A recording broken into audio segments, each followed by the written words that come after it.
During the next 2 days, we're going to focus on how we can eliminate extreme poverty while we're also eliminating net emissions. And because I only have 10 minutes to sort out the world situation here, I'm going to propose that we go back to basics and take a really good hard look at how we carry out climate adaptation and how we actually define poverty. My first point is that what we need to do is have more integrated approaches to climate adaptation. Right now, we just see this plethora of different types of climate adaptation. Small subgroupings, there's CBA, EBA, EcoDRR, and there's a whole bunch of other ones I don't even know what stand for. And more keep popping up. But my concern is that when we're doing this, are we then doing it from a supply-driven point of view, or are we doing it from a demand-driven point of view? Because each of these foci, they tend to kind of prioritize certain types of adaptation interventions that are not necessarily addressing the whole vulnerability and risk package in a given area. But what I think is the really good news, though, is that because of a lot of the learning by doing we're doing in the field, what we are starting to see globally within the adaptation community is that there's a conversion and going towards more and more an agreement across the different specters, whether you're wearing a conservation or development, humanitarian or DRI hat, that what we're really working towards is the same thing. And I think we can sum it up in 3 key points. One is that climate change is a very complex problem that actually affects all sectors of society. And that means that we need a holistic climate adaptation strategy that is both multi-sectoral and multidisciplinary. And then we also need to stop bickering about whether we start from the top down or whether we do the bottom up, because we actually need to do both and we need to do it simultaneously. This is one of my all-time favorite figures. And every time I see it, every time I kind of doubt why I'm doing what I'm doing, I go back to this one. Because I want to start here. My whole thing is like, what are the building blocks, the key building blocks that should be part of this holistic adaptation strategy? And I think, first of all, we cannot reduce poverty or carry out long-term climate adaptation without healthy ecosystems.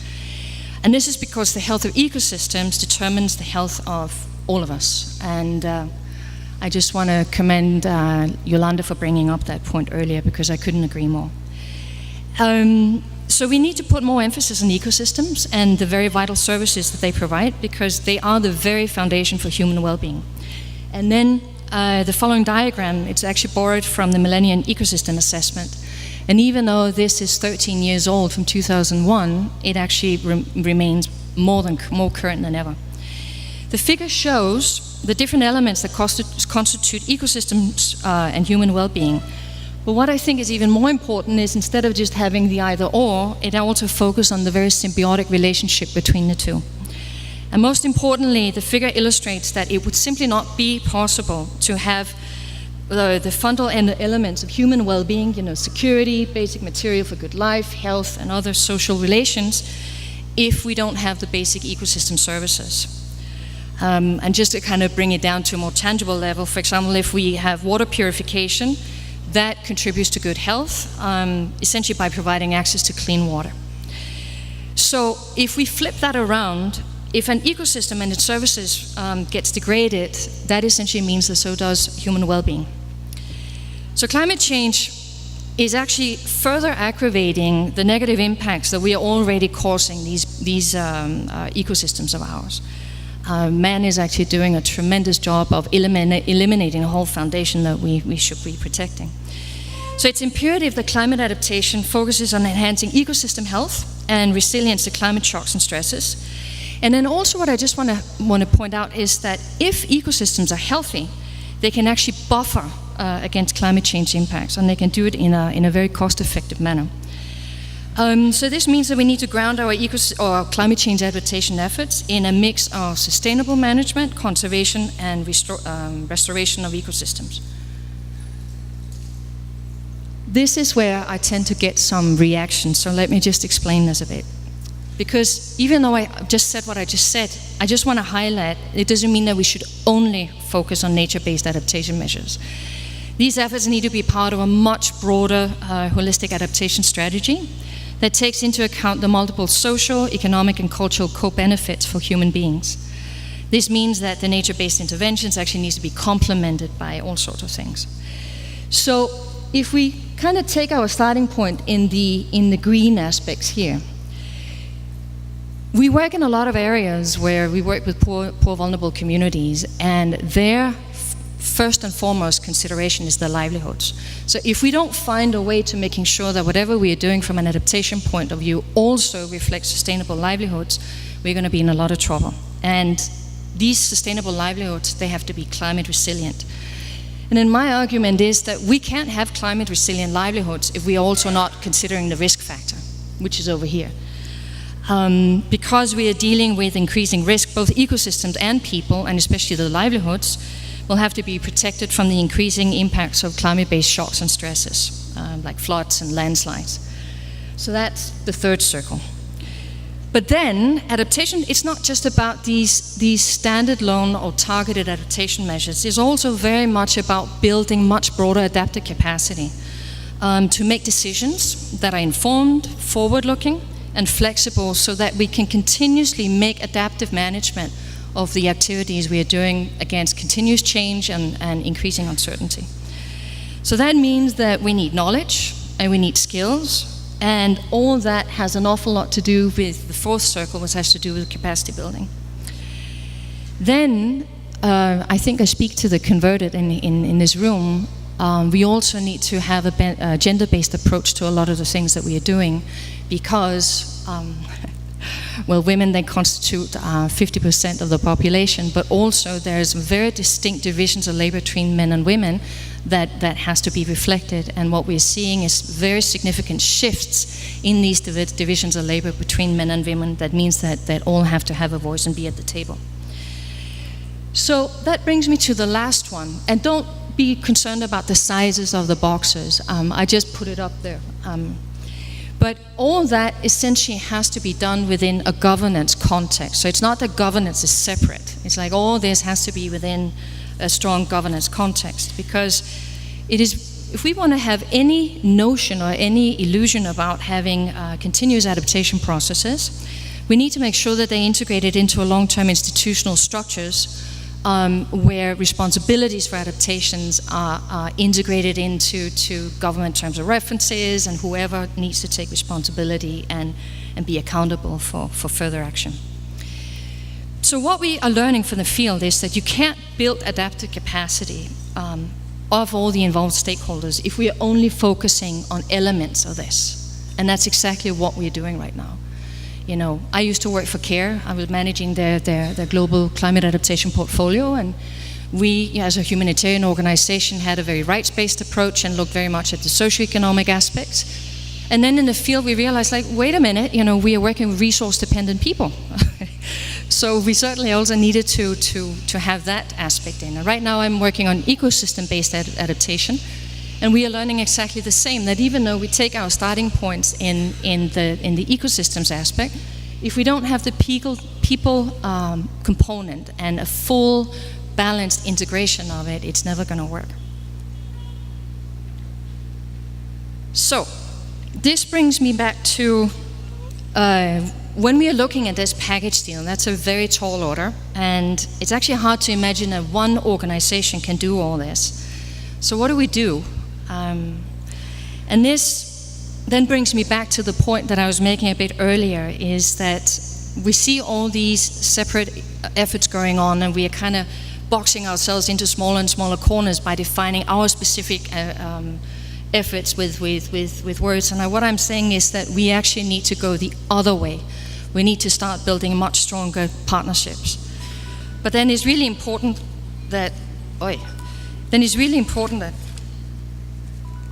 Pablo, I haven't spoken for 10 minutes, have I? No. Okay. Sorry.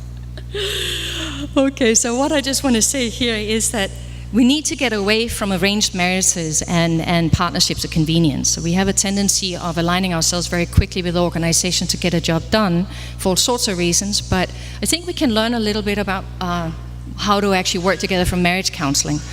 I think we need to learn a lot more about compromise and getting together and having a joint vision and figure out how our respective strengths can complement each other. Can I make one last point? Yes. Okay. And when I said we had to redefine poverty, I think it's really important that we get away from only looking at the poorest and most vulnerable people. They are the poorest and the most vulnerable people, but if we are going to get buy-in for everybody, we need to understand that we are talking about well-being poverty. Right now, we are all getting poorer by the day because the very foundation for who we are and what we are is being eroded. Thank you. Thank you. Sorry. You know, I like the fact that we're talking about within a generation and we're asking our diplomats to stay to time. I saw Tine prepare her watch. I saw Tine work on her notes, and yet when you like what you're saying, you say it and you expand, and I appreciate all that you said, and I appreciate your tolerating my reaching the end of the allocated time. Thank you very much. We're going to now invite Professor Anil Markandya to join us as the next igniting speaker. He has worked in the field of resource and environmental economics for more than 30 years. He was a lead author for chapters of the 3rd and 4th IPCC assessment reports on climate change, the ones that were awarded a share of the Nobel Peace Prize in 2007, if you don't remember, and has been one of the lead authors of the 5th report. In 2008, he was nominated by Cambridge University as one of the top 50 contributors to thinking on sustainability in the world. Currently, he's the president of the European Association of Environmental and Resource Economics and director of the Basque Center for Climate Change in the Basque Country in Spain. Thank you, Anil, for joining us. 10 minutes are beginning. Can you help me up? Yes. Okay, thank you. Thank you very much. I shall try to be brief. I'm going to talk about the link between two major agreements that we are concerned with in 2015. One is to do with the SDGs, the Sustainable Development Goals. We heard something about that earlier. And the other is, of course, we all are here for, and that is the Climate Change Agreement. Now, they work to different time horizons, and the question which came up and which we've been working on is how much is the Climate Change Agreement, how relevant is that to the SDGs, which have a horizon of 2030? And the key message that I want to give you is that it makes a big difference for the SDGs which agreement whether we get an agreement, and if we get one, how effective and how it is in terms of meeting climate targets. And in the work I'm just going to discuss with you, we looked at two possible versions. One which we call a low ambition agreement, which is on track for around 2 degrees Celsius increase by 2100, and a high ambition agreement, which is on track for 2 degrees Celsius by 2100, and a low ambition agreement, which will take us to somewhere between 3 and 5 degrees by the end of this century. Now, in the analysis we do, we say that the agreements are not just about targets in temperature, but they are also a package which includes policies and measures which will make will help the transition to the high ambition target. These include investments, include allocations for adaptation, and they include changes in many of the policies relating to the different spheres in which carbon is used and in which it plays a role. And in looking at the combination, we've linked the high ambition agreement with one of the socioeconomic pathways, SSP 5, and we have linked the low ambition agreement to a rather less favorable pathway, which is SSP 3. There's no guarantee that this will happen, that this will be the way, that if we go for high ambition, we will be the more favorable development pathway. but there are lots of reasons to think that we will.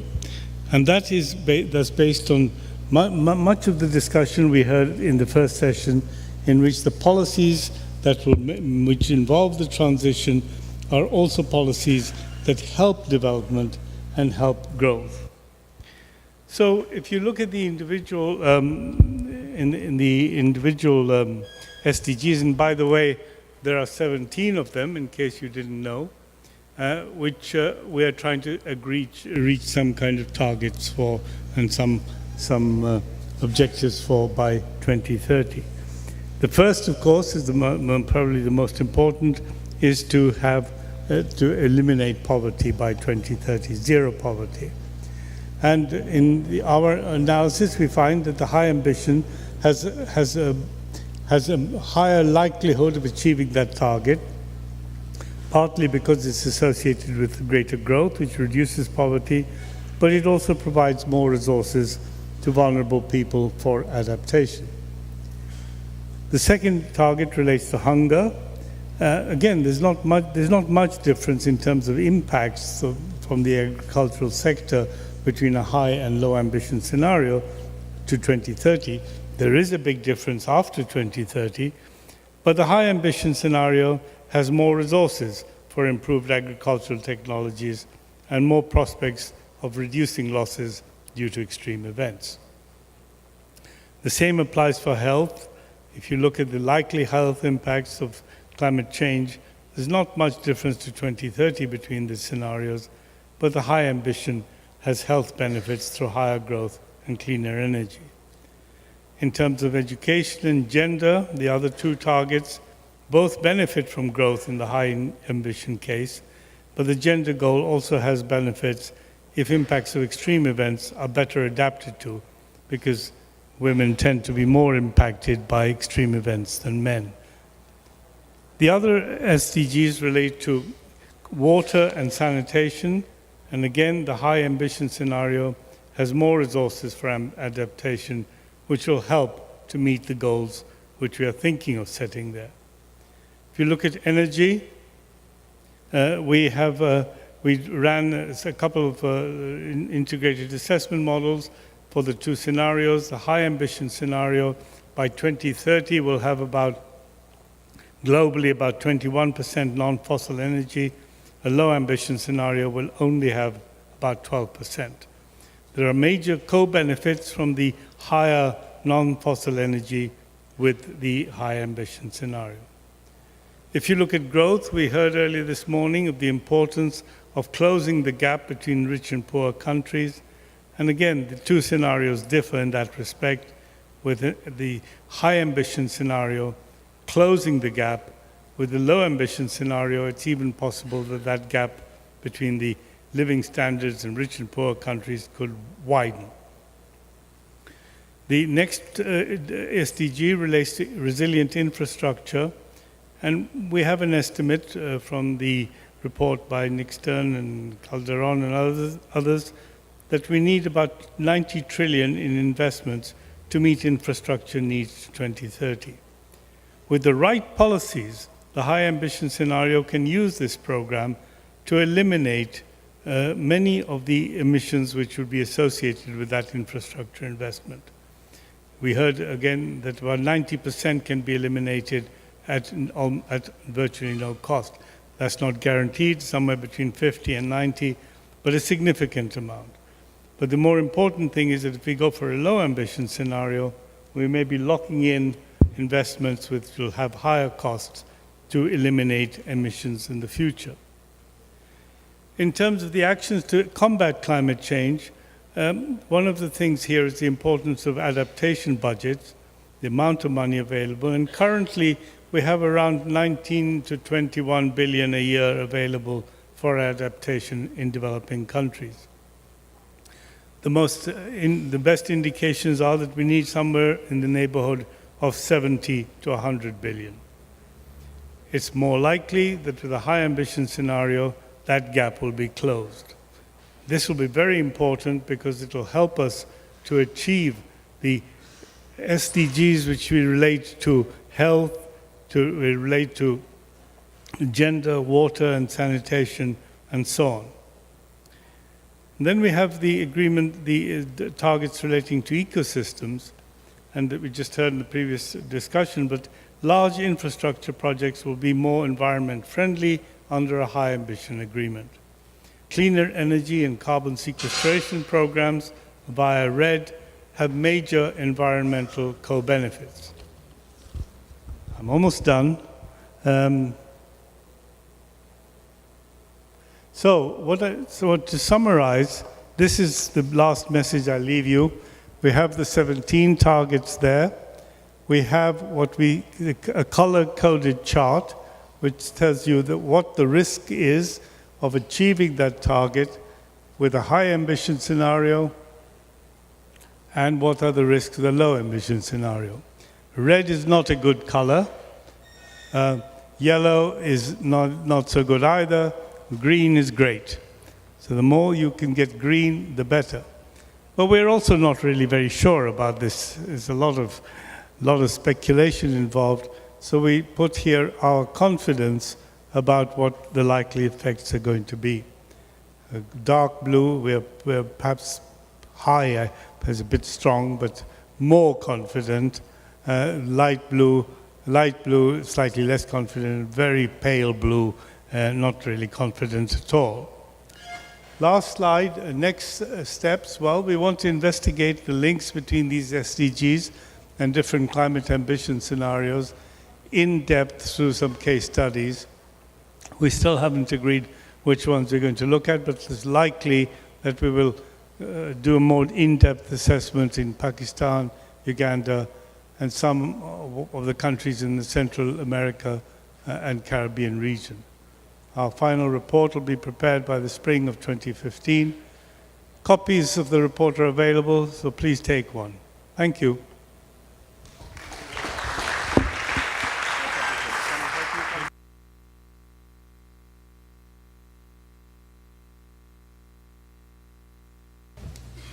Perfect. So, we have started with a colleague who has been a powerhouse in our community for decades. We moved on to someone who brings us back to development. These are the development and climate days, and there's processes going on that are separated, and we have to see how we bring them together, how we do something about it. Talking of bringing together, we are soon going to be inviting Willow Brew to join us. She looks at connections, systems, empowerment, and powerlessness, and strives to both understand and improve whatever she finds. Now, let me say one thing. If you enter the MIT Media Lab, you find a lot of unusual things and a lot of unusual people. And then you find Willow. She usually prefers people to find out about her institutional credibility on their own accord. I have done that, maybe you haven't yet. But as she has blue hair in front of a particularly formal audience, let's do a very quick list of some of her attributes. Fellow at Harvard's Berkman Center for Internet and Society, research affiliate at the MIT Media Lab's Center for Civic Media, incoming fellow at New York University Open Government Lab. Believe me, she's good. But she's not good at our thing. She's good at other things.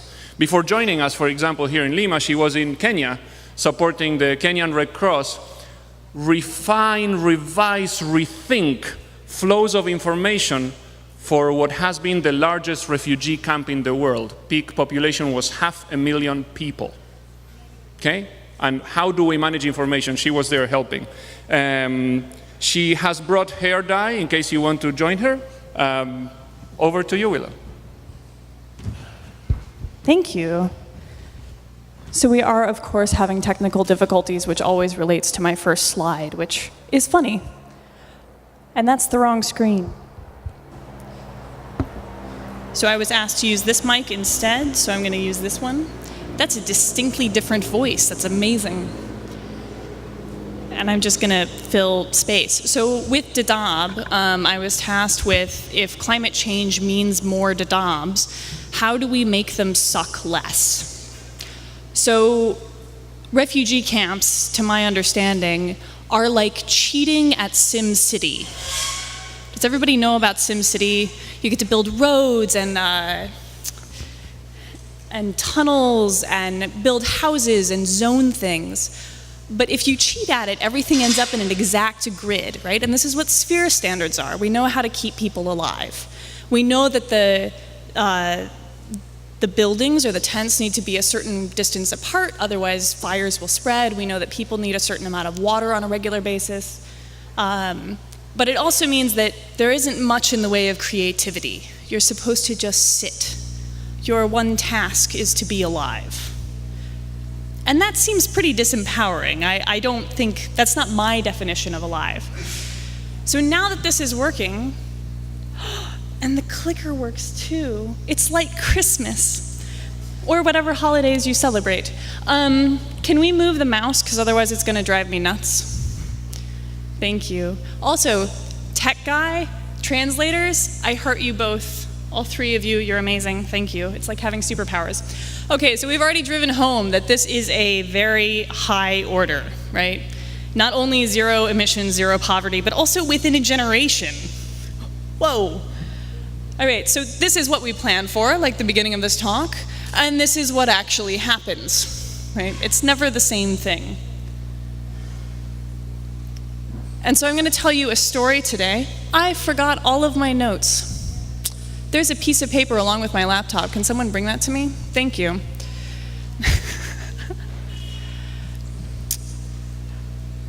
We'll just wing it. It's fine, don't worry about it. Okay, so yeah, that one. So what do we have today that is different than what we've always had? I think the idea of let's just throw ourselves against this problem harder than we ever have is a discredit to the people who have come before us, who have also thrown themselves at this problem. Of course, we understand things better, differently. We're having more diverse conversations, things like this. One of the assumptions that I'm going to make in this talk is that we are all equals. The people that are affected by emissions or poverty, well-being, etc., we're all people, right? We're all people-shaped organisms. And I don't think that technology is a silver bullet, and yet I spend most of my time on it. Okay, so what does technology provide that is different than what we've had before? It gives us an opportunity to reopen conversations that we have quit having. We think it's new and shiny, and so we're like, wait, what about who gets to use the technology? We really care about inclusiveness. We've always cared about it. It's just now we get to have a new conversation about the same thing, and we get to make different choices than we have before. So I'm going to tell you about a tool that I went to Tanzania, Dar es Salaam specifically, and Iringa district, about water points. Okay, so the government report is that 60% of Tanzanians do not have access to clean drinking water. That's the official report, so take it with a grain of salt, just like most Tanzanians are drinking salt with their water, okay? And the response has been to keep installing water points. We just keep installing them, just new ones, just throw more at the problem, solve the long-term problem with the same thing that we've always solved it with, more.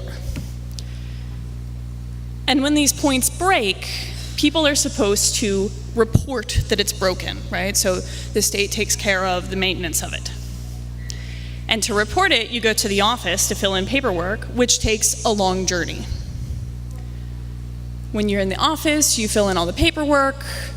That then gets transmitted to the even higher up office that then make plans for the resource allocation of people as well as money. This takes a year if it happens at all, right? And this stick person down here is still without water. So I don't know about you, but I'm probably not going to go to the office. I'm going to use my phone and I'm going to call my friend who can probably fix it for me, or the district water engineer or whoever. I'm going to make that direct connection. I'm going to skip this for the sake of time.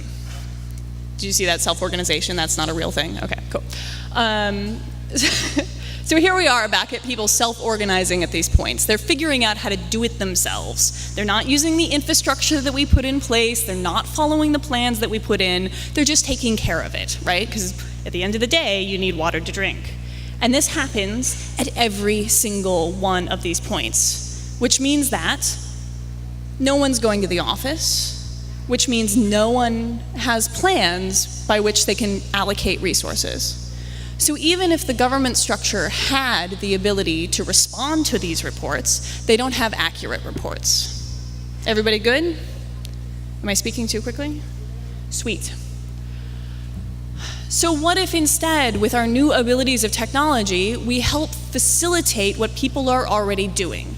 Instead of me using phone credit to call my one friend, we can make it so that one message reaches my friend, volunteers, private sector, and the government. And whoever responds to it can also say that they fixed it. So they get recognition, so they get money, so they get notification that they're fulfilling their duty to the taxpayers, etc. This then is logged in a database, and I can go on at great length about privacy, security, etc., but I won't right now. Off of the exhaust of this data exchange, we can build dashboards. We can see what the status of things are over time because we have change logs in technology. It's not just the current paperwork that we have plus what's in the file cabinet. We can see how things have changed over time, which means that we can see how we're doing to reach our objectives. It means we can also deploy our resources with better awareness. If I want to go and make $1 for the day, I can go around with a wrench and see this map and see where my time is best spent. And we can recognize people for the things that they've done. The person who always shows up to fix your light bulb gets to show up in the newspaper or whatever else.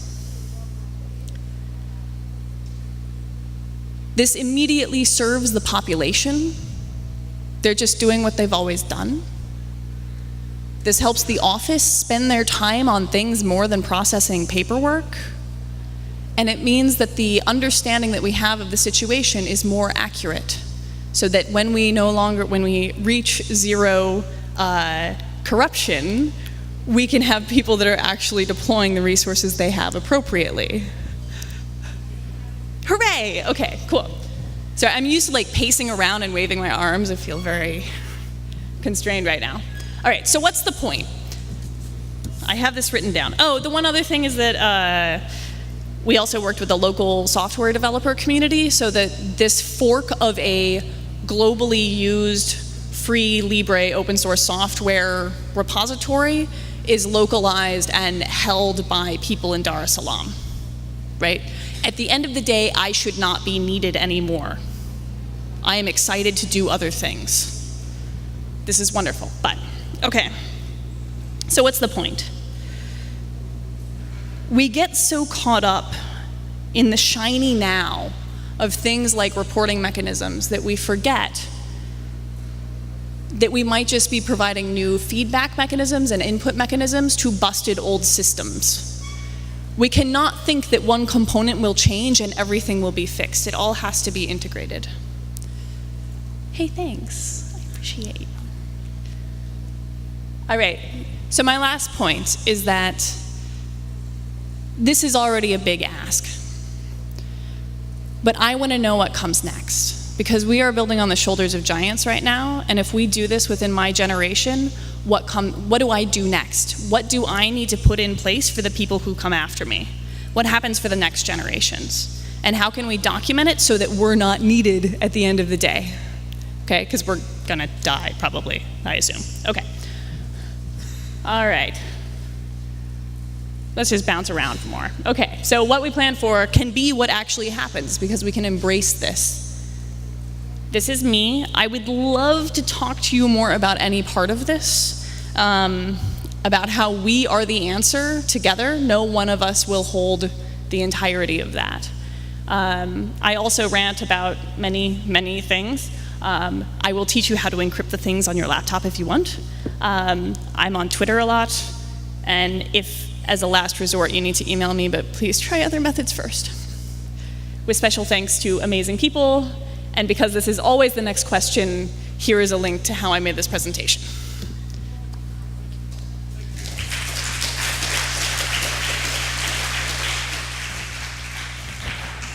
I want to clarify one thing. That beginning glitch, my fault. And I knew I had responsibilities. But as a humanitarian worker, I am not used to innovation. Here I am, Associate Director for Research and Innovation, inviting an innovative person who brings something new. Rob says, please send me all the materials with enough time. Willow gives me everything. I think it can be done through the usual methods. Show up. Guess what? We need to change to embrace innovation, which means accepting that occasionally the thing doesn't work and our guest speaker has to figure out how to manage the unknown. Thanks, Willow, for managing the unknown. So, moving on. We've transitioned from 20 or so years of expertise to development to an outsider with blue hair talking about data flows. Now let's move into the people who make a living by being creative. I'm talking about artists. Our first one, Red Redentor Constantino, is the creator of a literary and photography book on resilience narratives in the Philippines. He heads the Electric Jeepneys Pioneer and Climate Policy think tank, Institute for Climate and Sustainable Cities. Constantino worked for over a decade with international environment and development campaigning organizations spanning South, Southeast, East, and Central Asia. I think we should be particularly grateful to him because there's a typhoon hitting his homeland today, and I'm sure there's lots of loved ones who are potentially in trouble, and he could be doing many, many things, and instead he's with us. So Red, infinite thanks. If you're around, you're welcome to come.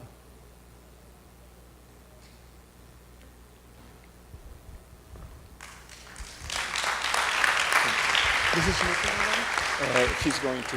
Okay. All right. Thank you, Pablo. Good morning, everyone. Thanks for having me.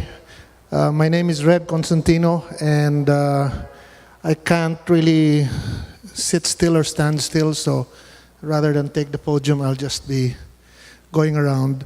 I offer you nothing but images that will be looping. There's nothing for notes, nothing for note-taking, except ideas and also imagery that I hope I can contribute to for the rest of the sessions today and tomorrow.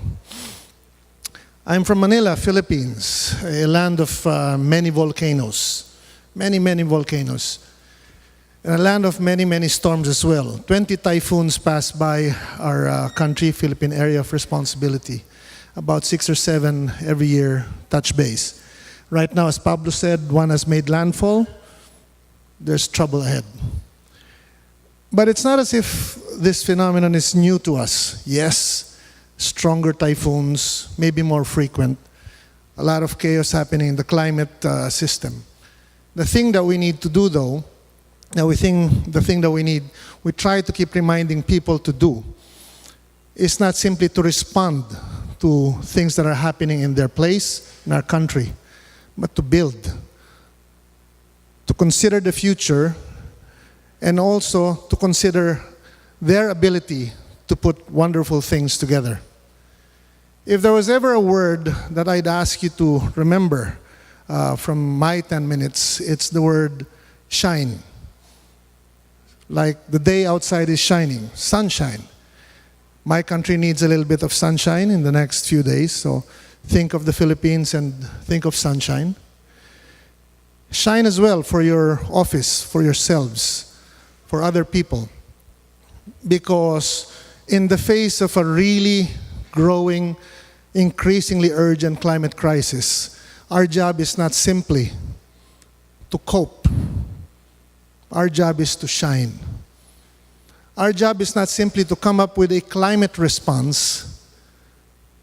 I think my organization believes that our job is not simply a climate response, but to do the things that we're already doing in a better way. In a way, it's not a climate response that we need, but better development. Shine because that is something that's good. Whether you're a young person or person who's grown with years already, because shining is important for our families and for the work that we do. Because better development ultimately is about sharing sunshine to other people as well. Sunshine is important, especially because we live in uncertain times. And it's one idea that we'd like you to think of. If there's one thing, it's that uncertainty is not necessarily bad. It's actually good. To begin with, uncertainty means the bad guys haven't won yet. Uncertainty means that we can still prevail. Uncertainty is good because when you stop and think about it, what is actually destroying us is our certainties. It is the certainties that is destroying what we love. Shining is what we're trying to do in Tacloban City, images of which you'll probably be seeing behind me. Tacloban City was the epicenter of the strongest storm ever to make landfall in recorded history, which was a little bit of last year. And there's another storm that is already knocking the doorsteps, or already made landfall in the country. Why Shine and why Tacloban City? And what are we doing? What we've done there was, after most things was leveled and destroyed, what we decided to do was to set up with that idea, a crazy idea of setting up in a place that was destroyed, but responding also to the call to build back, with the call to build back better and brighter, by setting up an integrated solar and sustainable transport facility that would provide green jobs, try to attempt to generate new ideas, reshape an investment agenda that tells people that if a city like Tacloban, which was flattened by the storm, is able to rise up and take a different pathway, the reminder is that you don't need a bad disaster to do this, because you can do it already now. And you can shine a little bit brighter in your community, knowing that the grand plans rarely work, and that what we don't need is the grand plan. What we need are the things that may just work, and the heart to implement them. In Tacloban, it's not a very big thing. It's not a megawatt, gigawatt facility. It's just 10 kilowatts. But what we try to do is to do things in a different way. Normally, people think of solar energy as a backup. What we've done is to reverse it. So 90% of the facility is powered by the sun. When the batteries run low, the grid kicks in, geothermal power, up until the time when the batteries are recharged, in order to power a fleet of electric jeepneys or small buses, or the funny things that you've seen probably in front of you, that can seat anywhere from 14 to 20 people, driven not simply by men and women, but hopefully constantly at least half of the fleet driven by women, because the steering wheel doesn't really say it's only for men. That's the assumption, and that's something that we're trying to break with clean energy, also with climate programs. Because what we've tried to do is not only to run a climate organization that's all about climate change, but to tell people that the response to climate change is to look again at what we're doing and how we can do it better. 20 passenger vehicle, a fleet that's just 7 now, hopefully growing by 30. It's a small thing, 10 kilowatts, a training center that tries to create, a solar scholars program that would train survivors of the last typhoon, not only how to use and not only using renewable energy, but in enhancing their response capacity so that when the next big disaster takes place, they will be in a position to give back, to train others as well. If there are other ideas that we would like, our ideas is simply to look at what people already have. And sunshine is something that we share a lot, especially with Peru. All of you as well, to tell people not to look too far, but to see what they have already and to integrate them as well. This setup might not work in most places in the world, but that's not what we're trying to project as well. What we're trying to say is that in the face of a small situation, an opportunity to integrate different initiatives based on what and driven by something that the place actually needs, which is not a climate response, but jobs, better health, training, skills, a better income for families. If we put all of that together in a small project, maybe it will add up to the other things that others are doing as well. Because shining is important. Shining is important in the face of climate change because we are obliged to shine together. In this situation, we are compelled to come up with ideas, to get our bearings, but also to lose our marbles. Take a chance with small things because ultimately they will all count. Thank you very much. Much appreciated. Shine. Can I ask some of you or all of you to come up with a body gesture that would embody the concept of shine? Can everyone stand up? Okay, you know the game rock, paper, scissors? Can you make the symbol that embodies the rock? Ready, set, go. All right, that's a rock. Can you make the scissors? Ready, set, go. That's the scissors. Can you make a gesture that embodies shine? Ready, set, go. All right, I'm going to go for this one. When you do that, it means you're shining. Thanks, Red, for invitation to shine. Now, I am exuberantly happy to introduce Tomás. Tomás, do you want me to talk about the first slides or you start directly? Okay. So, Tomás is a fellow Argentinian and he also is from an Italian family, so we can get into a lot of love and conflict at the same time. He's an artist. He's based in Berlin. He is an architect or he was trained as an architect, but he deploys theoretical frameworks and insights from aeronautics and materials science to inspire new ways to think our future. Now, I could read a lot visiting artists at MIT, he's friends with the French Aerospatial Agency. Let me tell you how I learned about him. I was in a very boring meeting with a lot of people talking about the future, people who have the power to change the future, in a boring, boring venue. And then Tomás presents about this idea for a space where there's 3 membranes, about 20 meters from the roof, pressurized. So look at that. Can you see that? Imagine if we had meetings in that kind of place. Imagine if we had our negotiators thinking about how to come up to dealing with this invisible yet problematic reality. When I saw this, I thought, we need artists like Tomás to invite us to rethink the future. Yeah? One thing that Chris Field, very high-ranking person at IPCC, a very scientific scientist, said during the high-level panel, he said, we need to start re-envisioning what we mean by sustainable transport, sustainable cities, and so on. So I think Tomás is now going to start allocating his about 10 minutes to invite us to that. I warn you, he needs some time to warm up to a flow. Bear with him. In my experience, it's really worth it. Thank you, Pablo. Well, thank you, everybody. And if you can help me with the timing, sometimes just give me maybe every 2 minutes the piece of thing. But yes, I'm very happy, but very happy, to be honest.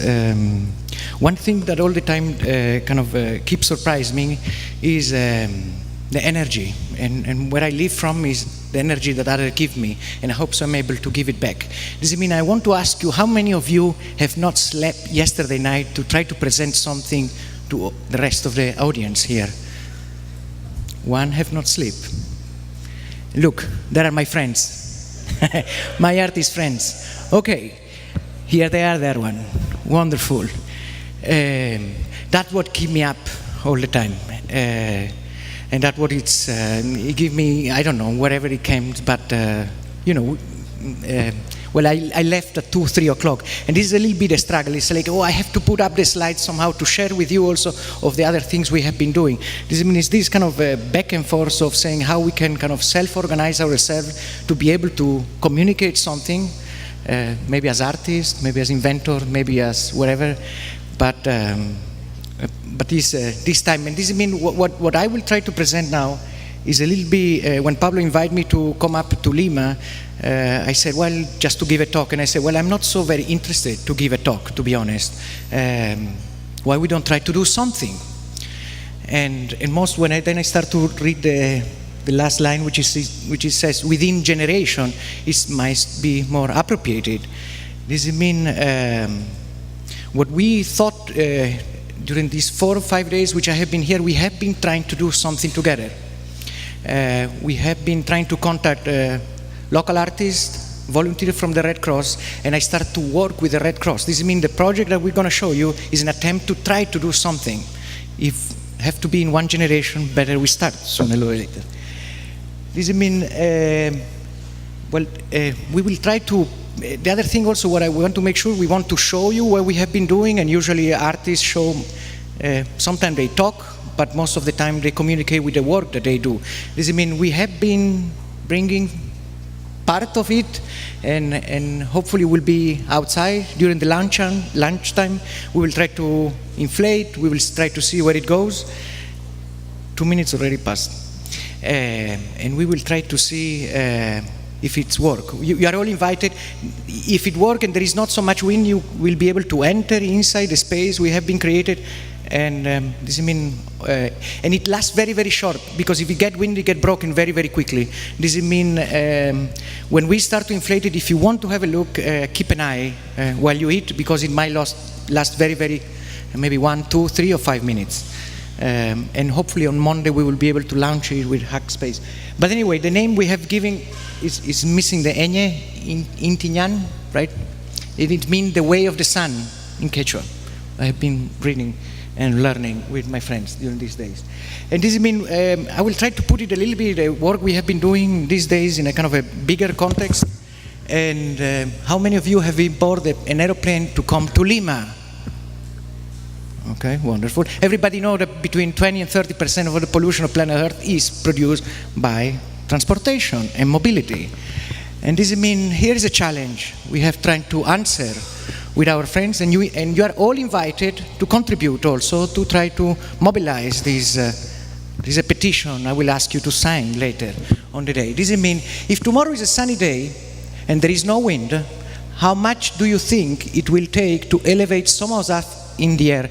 I'm more or less 80 kilograms. We have only 8 hours to build the vehicle within generation. We have to build a vehicle which is 0 emission. And we have a maximum of $300 to build it. Who will take this challenge, and who is up to stay 8 hours here? We have $300. Okay, great. Okay, we may extend. Here are the volunteers of the Red Cross and somebody else there. This means this is serious, eh? The thing we need is like a sun and no windy day tomorrow to take off. Wonderful. Now Pablo said, let's try to put it out there broader as you can. This means, what if this vehicle can bring all the UN delegates the next COP25? This means in 5 years, if we work hard, all of you, instead to come up here by aeroplane, we might bring you up in a different way. This means within generation and with 0 emissions. Okay, and then we get the one scale up more. What is the vehicle can host the conference itself? This means, what happens if we have a conference room, we have only 5 minutes, which is big enough, like an aeroplane, but in this case 0 emission, can be built in one generation, who can host the conference. And by we warming up and talking, we will all warm up the air inside this room. And this room, when it gets too heated, because conversation get too heated, then the temperature rise here, and all this conference room will lift up in the air. We can do it.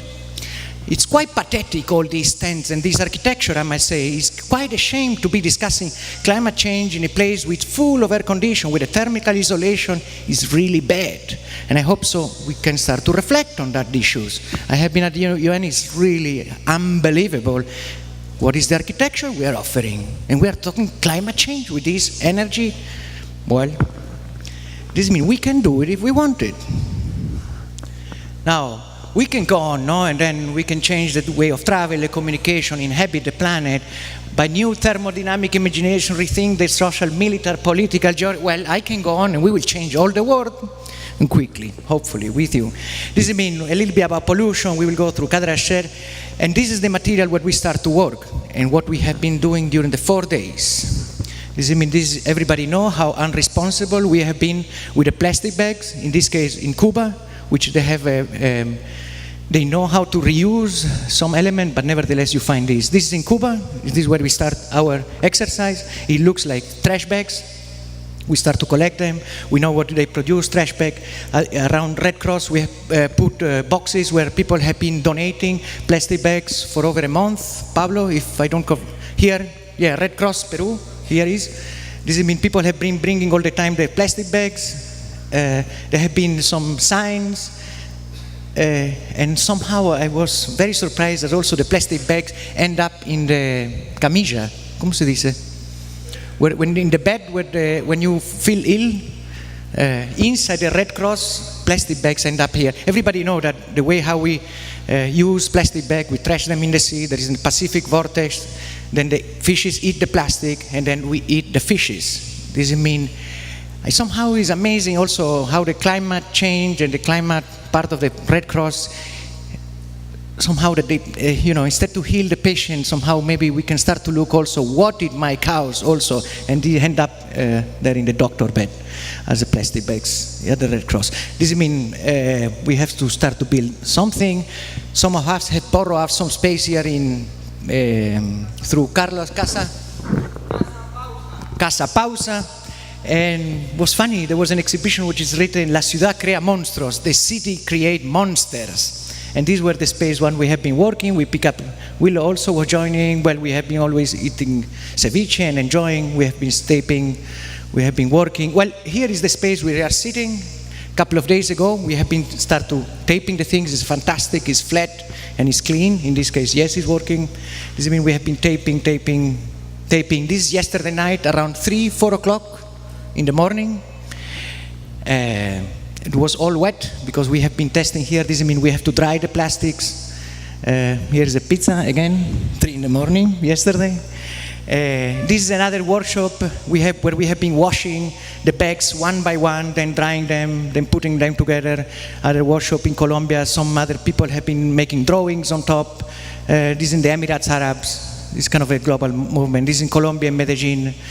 This we have built up all these faces. This is in Ecuador, again some food, the thermodynamics. The bags come together, people enter inside, the sun heat up and the bags rise into the sky.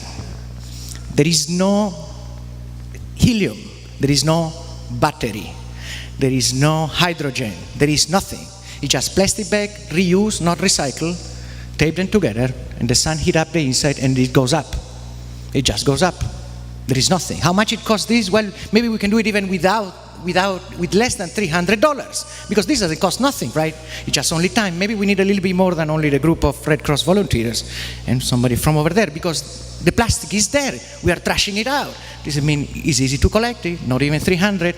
And now let's move a little bit forward and well, this is another workshop. Yesterday also we were invited to a hackathon. This is something with Willow and Carlos are more related, all these team of people. This was yesterday night.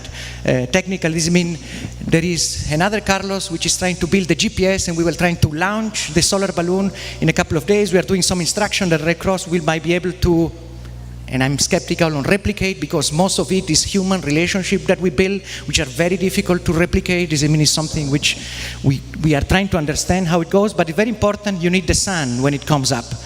And this means, here it is. This is the one that I built up for $300. Once again. And there I'm flying up there. You might say, oh, you cannot control. It's not true. In the upper part, there is a valve. You pull the rope, and the air goes out, and you can change the altitude. Now, when we finish the talk, to each of you who will sign the petition to change the law of the air today of how we travel, does it mean what I'm following here is like in the international waters, when a sailing boat is moving and come an engine boat, a steamboat, the sailing boats also have priority.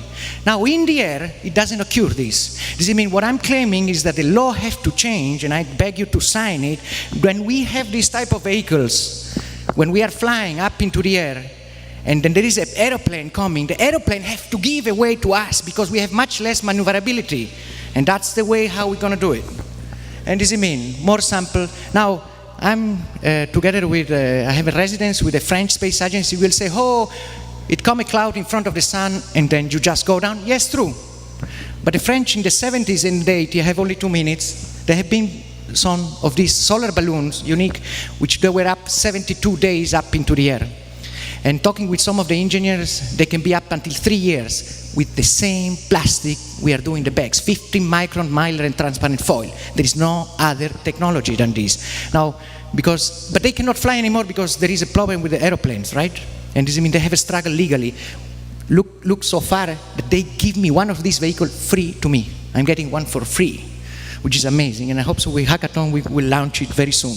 Does it mean if we start to think, I will go quickly, Pablo. These are more speculation on how we can get a little bit bigger. This is kind of one exhibition at the Metropolitan Roof in New York, that when you get to a scale, when it's getting bigger, here, for example, we are cooking a chicken inside a solar cooker, inside one of the spheres, how you can also cook food without burning charcoal. And then the architecture, no? There have been different type of cities, and there is a different way how we have been living. These are different experiments of how we can try maybe to scale up. This is in Düsseldorf, it's currently an exhibition, the contrast is not so good. And then the other, last one, I've been doing kind of these experiments, bigger, smaller, this is kind of a flying greenhouse. These are the Tillandsia plants. This means I'm starting to slowly get obsessed more. What about if we think about a Biosphere 3? The Biosphere 1 is the planet Earth, is a spaceship Earth. We are flying around the sun at very high speed. The Biosphere 2, the one in Arizona, what about to build the Biosphere 3? Remember, these can fly. When we go to a dimension which is 1 kilometer diameter, with 1 degree of temperature, the sphere can fly. And this is what I'm proposing. Maybe the next UN conference can be in a space which is in the air, in between. It doesn't belong to anybody, but somehow just by the breathing of ourselves inside there, it can levitate in the air and can be done, and in a generation. This means it's not so far away. There are some numbers. We are working with engineers. We're working with the people at MIT, and I think so I'm done.